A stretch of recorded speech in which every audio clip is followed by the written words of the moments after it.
Then we come to the Alhambra Palace, and this is part of later Islamic art. Basically, we're between 1230, roughly 1230 and 1492. In 1230, part of Spain is reconquered for Christianity, and we see the Muslim community focusing on Granada. Now, the Alhambra is a huge palace fortress, and it's named for its rose-colored stone used in the walls and towers. The most interesting aspect of it is this dome. Now, this is known as the Maquarnas Dome in the Hall of the Two Sisters.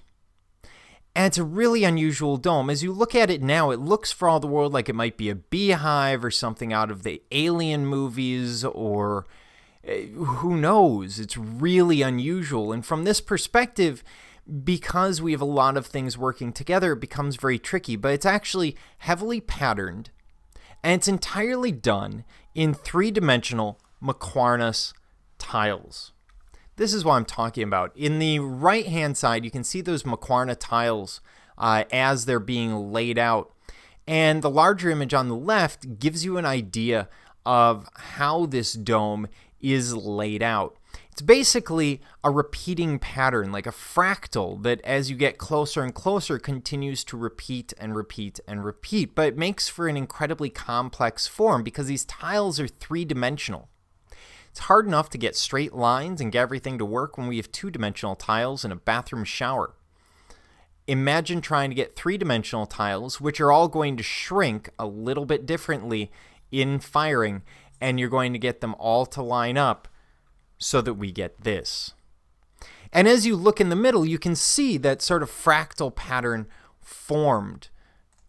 So we've got sort of the center right here, and then it moves out and it just repeats. And there's 5,000 of these tiles. It again repeats under the overhangs beneath, as we have an 8-pointed star formed by the base of the dome. Now, the dome itself sits on this level of windows, and that's particularly important because as the sun shines across the dome, what's going to happen is the shadows and highlights on these tiles will shift as the sun, say, comes through this window, and then as the day progresses, this one, all the way across until it's coming through here. And what it's going to do is it's going to give you the sense that the dome is actually spinning, even though all you're seeing is the shadows changing position as the sun moves across the sky. It's actually a rather brilliant idea when you really think about it. This idea of the tiles catching and reflecting the light, symbolizing a harmonious rotation of the heavens. And this isn't the only place where we see this. This is one of the most spectacular, but we see larger versions of these Maquarna tiles in Iran. Again, this is probably the most spectacular version of it that we see in Spain.